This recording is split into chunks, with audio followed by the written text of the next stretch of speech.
Hi guys! It's my birthday concert tonight and get ready with me. Let's go! This is my work station, my makeup station, and drama station.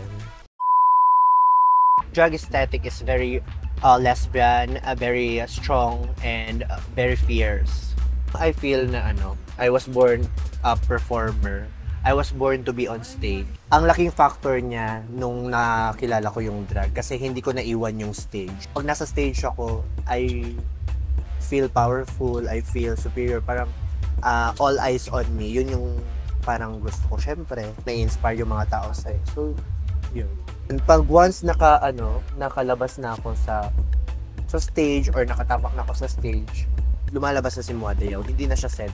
Yung fantasy ko na kung sino ako or anong characteristic yung pinoportray ko, yun na yung nakikita ng tao. Parang kasi minsan idea din yun ng tao, di ba? Kaya nilalabas nila. Ginagamit ko siya as inspiration to become positive and to become me. Magagamit ko siyang stress.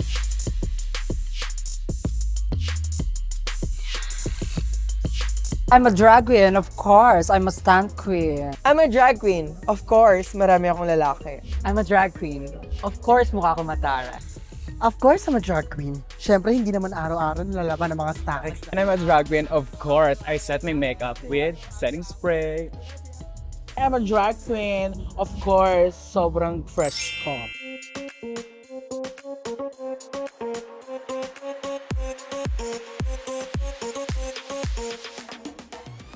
What advice would you give to someone wanting to explore drag?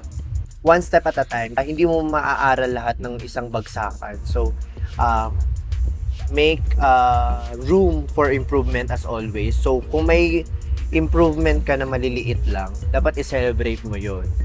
Kasi, dun mo makikita talaga na nag-improve ka. Kasi, pag pinil mo na agad na magaling ka na sa lahat, which is, yun nga, hindi mo makikita kung ano yung weaknesses. Hindi ako nagsistick kung ano lang yung kaya kong gawin. So, I challenge also myself. So, yun yung parang tinatawag ko na room for improvement. So, minsan kasi, pag nagvi-video tayo or chine-check na natin yung mga performances natin, doon natin makikita na, pwede ka palang mag-add dito ng ganitong skills, pwede ka palang mag-comedy dito. As a drag queen, observant ka din. Then, marunong ka talaga tumingin ng performance. Muadayaw together with the Fancy Angels!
Hi everyone! My name is Vivi Manica from the House of Silhouette, the sister of Muadayaw.